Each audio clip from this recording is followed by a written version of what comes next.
Quando falamos em autismo, as famílias que já vivem essa jornada há algum tempo, como a minha, têm alguns nomes na ponta da língua. São pessoas que as ensinaram sobre TEA, foram e muitas vezes são suporte, mesmo que indiretamente, em várias etapas da jornada e seguem sendo referência e inspiração quando o assunto é conscientização. Uma dessas pessoas é a Fátima Dequante, mãe de 3 filhos, incluindo o Edinho, que foi diagnosticado com autismo ainda criança.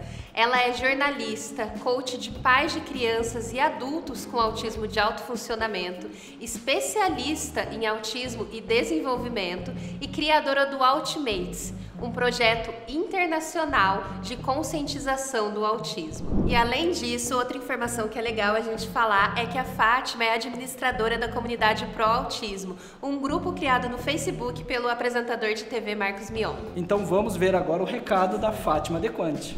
Olá, que bom estar aqui com vocês, que bom estar nesse evento da revista Autismo e Genial Care.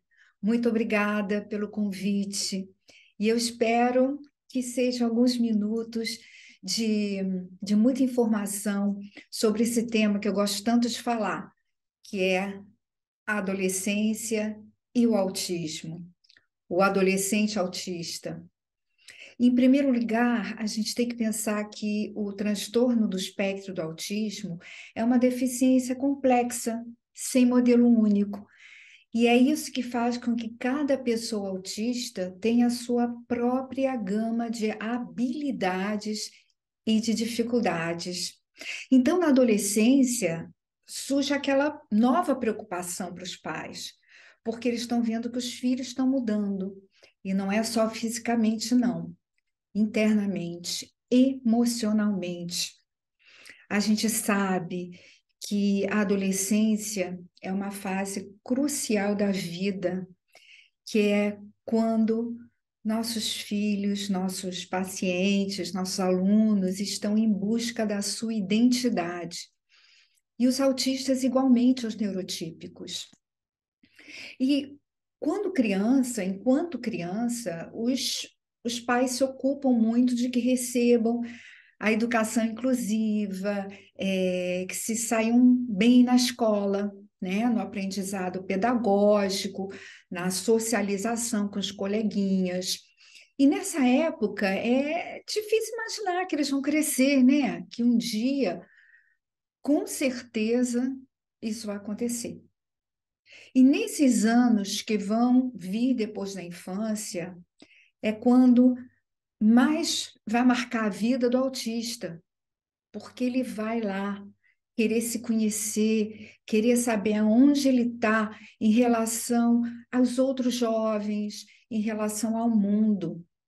É uma fase muito importante, sim, e a gente vai ter que pensar nela com um pouquinho de antecedência, já enquanto os nossos filhos estão crescendo, né? Antes da puberdade, já é bom a gente ler ou se preparar com eventos, seminários, ler textos sobre essa fase muito importante para o desenvolvimento humano, com certeza, não só dos autistas, mas para todos os jovens. E, assim como em todos os jovens, o corpo muda. É o primeiro sinal que fica visível numa criança de que ela está passando para a fase seguinte. Nos jovens vem a voz grossa, para as meninas vem o período ciclo menstrual, pelos públicos, cheiros, odores, o surgimento da sexualidade, da libido, insegurança emocional. E tudo isso, todas essas mudanças ocorrem na puberdade, são mudanças fisiológicas, biológicas, que os nossos autistas também vão encarar, vão passar por isso.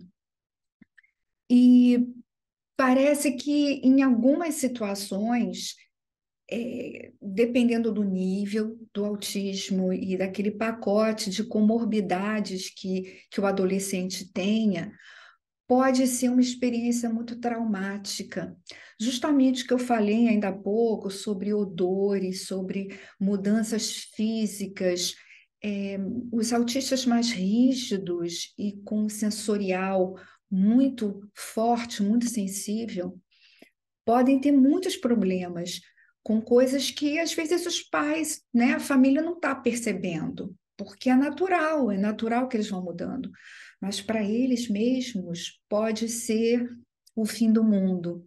É preciso muito cuidado e muita sensibilidade para perceber o que está acontecendo sensorialmente com o adolescente, quando talvez quando criança não tivesse tido essa dificuldade toda, e depois, nesse momento de mudança física, apareçam mais limitações, ou que pareça ser limitação em vista dessa mudança.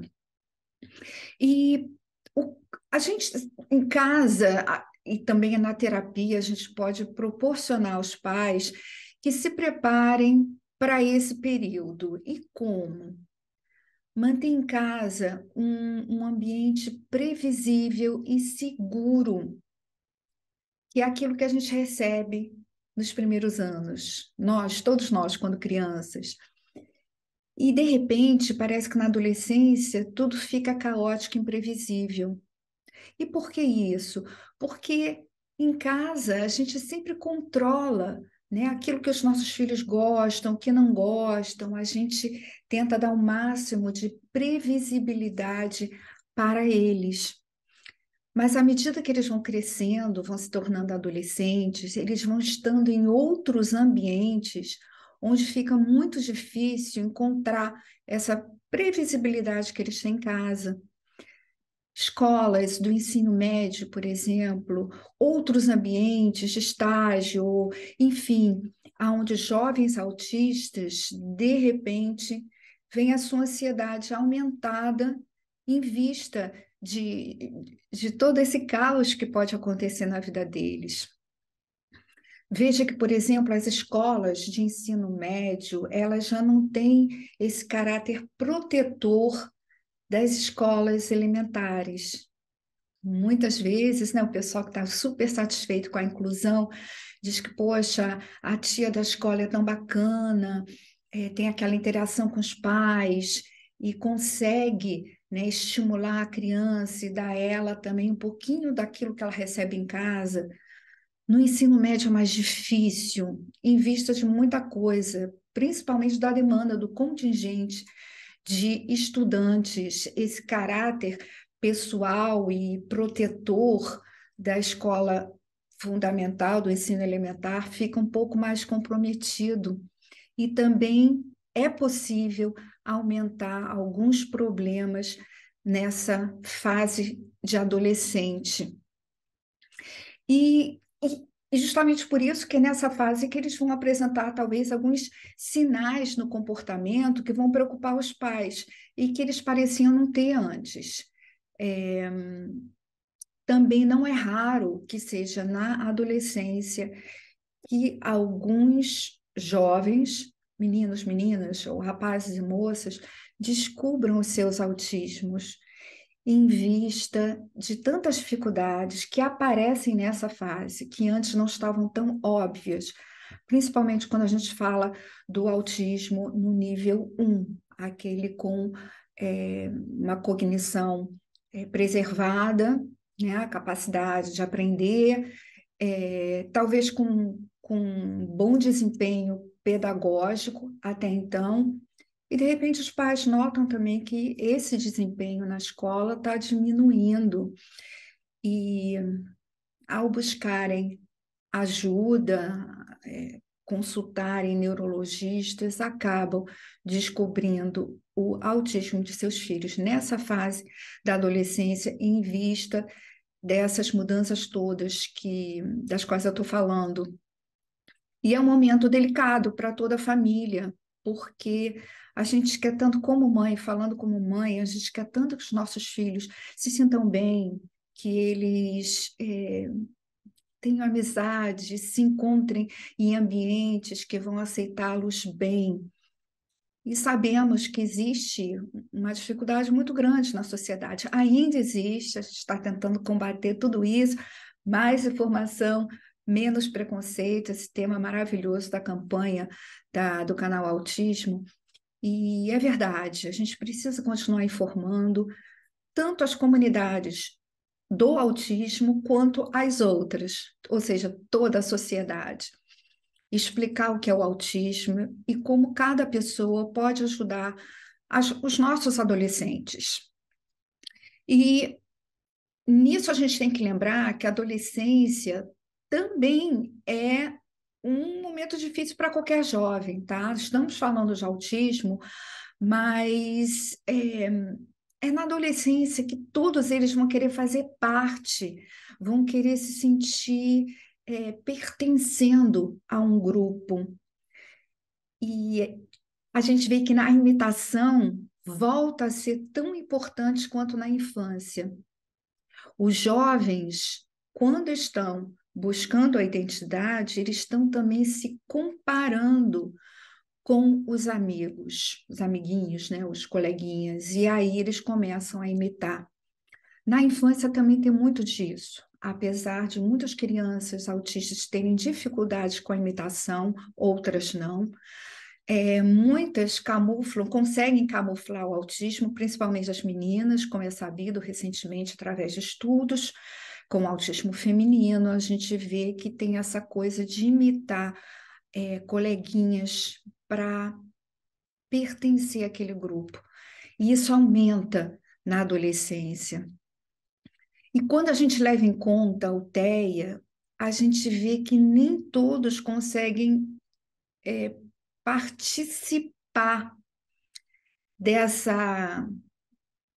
desse jogo que todos os autistas, todos os adolescentes não autistas parecem conseguir dominar, conseguem dominar com tanta facilidade. É só fazer como ele está fazendo e pronto.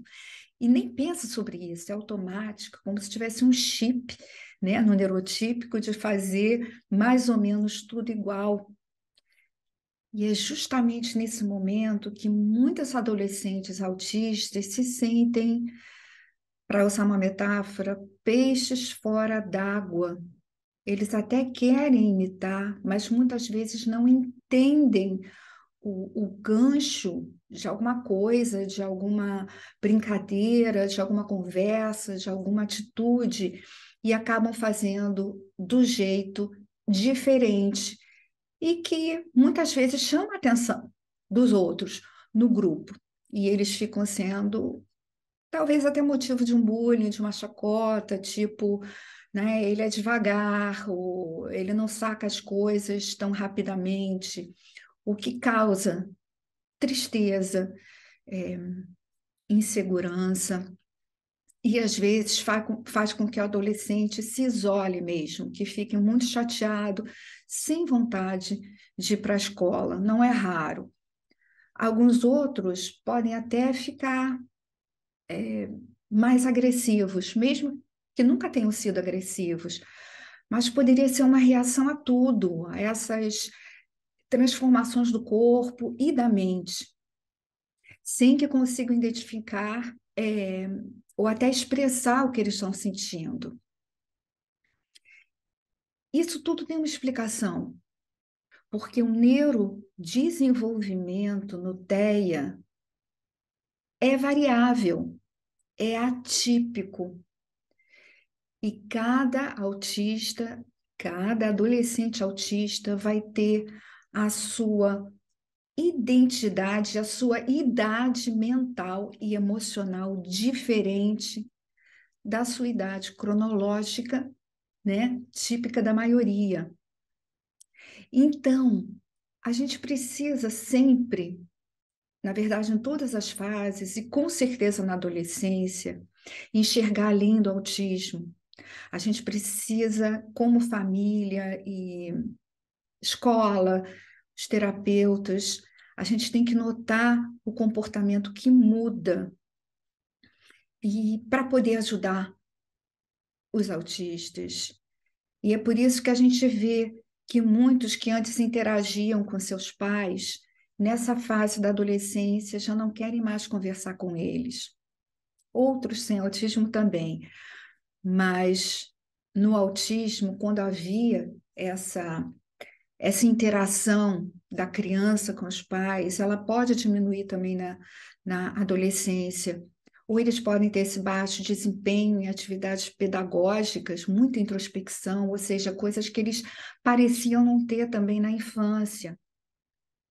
E essa complexidade, uma pluralidade do autismo, é tão grande que pode ocasionar uma mudança negativa no comportamento em geral.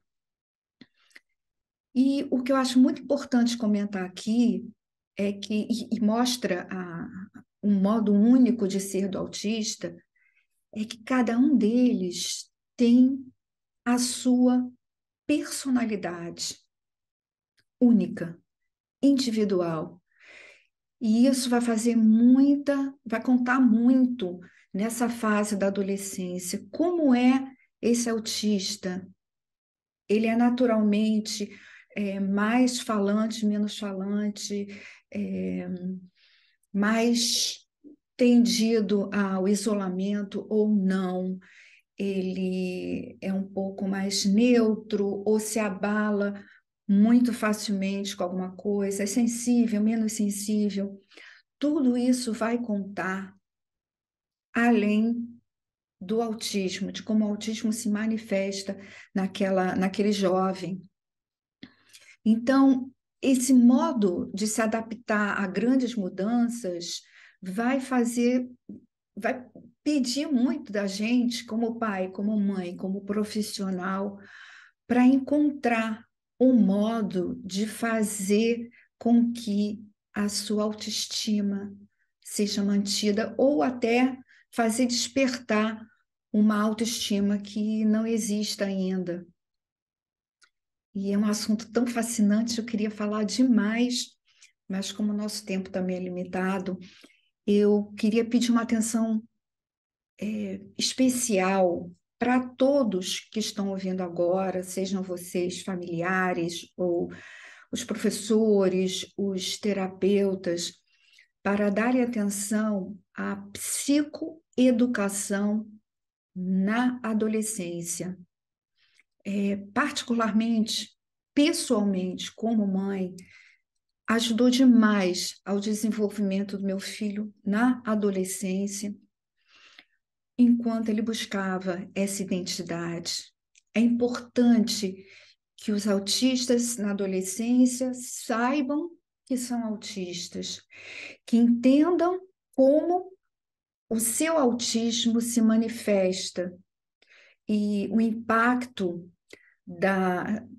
do seu jeito de ser nas suas comunidades. A comunidade, a primeira, né, que é a de casa, é a família, a escola, a faculdade, enfim, outros locais. Vai ser muito importante que eles tenham essa psicoeducação, que nada mais é do que explicar ao autista, guiar o autista no seu modo de ser, no seu modo de agir, fazer com que ele tenha plena capacidade de compreender os seus talentos e as suas limitações, conversar sobre isso, estimular esses autistas a fazerem uma autorreflexão, tipo, o que eu falo agora, o que eu faço agora, vai ter alguma consequência para as outras pessoas, para o meu meio ambiente. E como é isso? Como o que eu faço ou o que eu falo pode afetar outra pessoa? Vai ser bom para mim? Vai ser bom para outra pessoa? Vai trazer alguma coisa de positivo para o nosso ambiente? Tudo isso os autistas são capazes de aprender, dependendo do nível de cognição, claro. A psicoeducação é algo em geral, fazemos com os autistas no nível moderado, leve, e outras terapias são muito aconselháveis para os autistas adolescentes no nível 3, o nível com mais necessidade de suporte para que, seja o que for, apesar de não conseguirem dar uma continuidade ao aprendizado pedagógico, de acordo com o autista, eles sempre podem aprender alguma coisa a mais, atividades de vida diária, para que se sintam também produtivos, satisfeitos com suas vidas e com a aprovação da sua comunidade, pais satisfeitos, pais estimulando a, não sei, vou falar aqui alguns exemplos, a fazerem suas próprias camas, a saírem da fralda, a ajudarem na cozinha com alguma coisa. A gente pode pensar em 1000 possibilidades para todos os adolescentes, em todos os níveis, de acordo com a sua individualidade, com a sua personalidade, com o pacote de comorbidades que eles têm ou que não têm. Tudo isso vai ser levado em conta com as intervenções e com essa interação bacana do terapeuta com a família, para fazer com que esses adolescentes treinem, porque a adolescência é um treinamento, treinem uma vida plena quando alcançarem essa idade adulta, maioridade. E todos merecem, e todos têm esse potencial.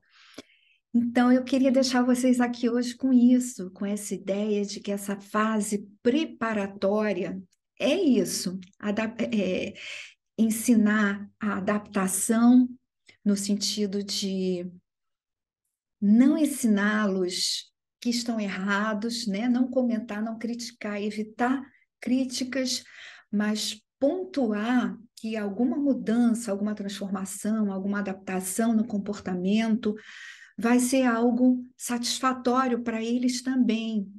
E explicar isso sempre no nível de comunicação que eles tenham no momento, se usando mais imagens ou textos, ou um modo que o autista consegue se comunicar melhor, vai ser algo que vai funcionar como um bumerangue, né? A gente dá essa possibilidade, esse carinho para eles e a gente recebe de volta em termos de carinho também e de comportamento, que é o que a gente tanto fala, né, na nossa comunidade do autismo, um comportamento social que faça com que a experiência de todo mundo com aquela pessoa autista seja uma pessoa feliz. Então, deixo vocês aqui com esse pouquinho sobre a adolescência. Sugiro que leiam os artigos que eu escrevo com tanto carinho também sobre a adolescência, sexualidade, muita coisa a mais que não vai dar para falar aqui agora, que vocês busquem no site do canal Autismo, na revista Autismo. Tá? Um dos sites favoritos meus para o qual eu escrevo com muito carinho, com muita vontade. Então, fiquem com Deus, até já no chat. Um beijo aqui da Fátima de Covante, da Holanda, para vocês aí no Brasil. Feliz Dia do Autismo.